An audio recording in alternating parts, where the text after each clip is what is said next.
എന്നോട് എനിക്ക് ഏറ്റവും ഇഷ്ടപ്പെട്ട കാമുക കഥാപാത്രം ഏത് എന്ന് ചോദിച്ചാൽ എൻ്റെ അഭിപ്രായം മറ്റൊന്ന്. എനിക്ക് ഒരു ഇഷ്ടം മറ്റൊന്നാണ്. നിങ്ങൾക്ക് യോജിക്കണമെന്നില്ല, കാരണം നിങ്ങളുടെ അഭിരുചിയും മറ്റൊന്നാകാം.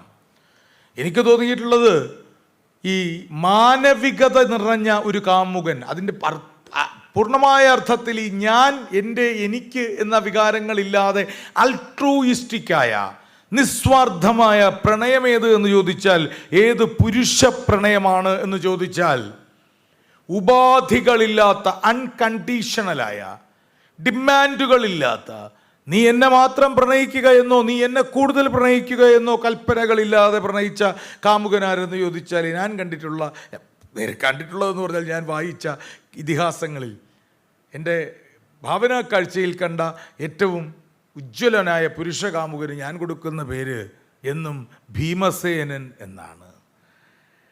മൂത്തവനായ യുധിഷ്ഠിരന് 1-ാം ഊഴം കിട്ടുമ്പോൾ വിശ്വൈക ധനുർധരനായ അർജുനൻ എന്ന ഗാണ്ഡീവധനുവിൻ്റെ പേരിലും പെരുമയിലും പാഞ്ചാലി വല്ലാതെ കണ്ട് അഭിരമിക്കുമ്പോൾ, നകുല സഹദേവന്മാരെന്ന സുന്ദരന്മാരോടുള്ള തൻ്റെ പ്രണയസല്ലാപത്തിലും രതിയിലും വല്ലാതെ കണ്ട് ദ്രൗപദി ഭ്രമിക്കുമ്പോൾ ഭീമൻ പറയുന്നത്, എവിടെ നിന്നായാലും ആ പൂവിറുത്തെനിക്കുന്ന് തരണം ശ്രദ്ധനീലവേണിയിൽ വരിച്ചൂടാൻ എന്ന പാർവതിയുടെ ആഗ്രഹത്തിനു മുന്നിൽ ഭീമൻ്റെ മറുപടി, ഈ പ്രപഞ്ചത്തിൽ എവിടെ നിന്ന് നിനക്ക് ഞാൻ അത് കൊണ്ടുതരും, കാരണം എനിക്ക് കയ്യെത്താത്തതൊന്നും ഇല്ല ഈ ഭൂമിയിൽ എന്ന് പറയുന്ന ഭീമസേനൻ.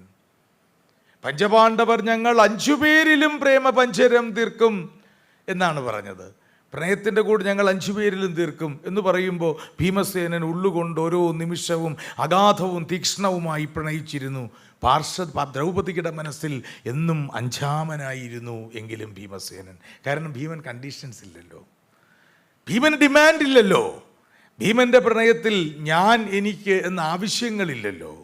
എൻ്റെ പ്രണയം ശുദ്ധവും മാനവികവും തെളിനീരുറവ പോലുള്ളതുമായ ഒരു നദിയാണ് എന്ന് തിരിച്ചറിയുന്ന കാമുകനാണ് ഭീമനെങ്കിൽ പ്രണയത്തിലുമുണ്ട് ഈ മാനവികതയുടെ അറിവിൻ്റെ കോർത്തെടുക്കൽ.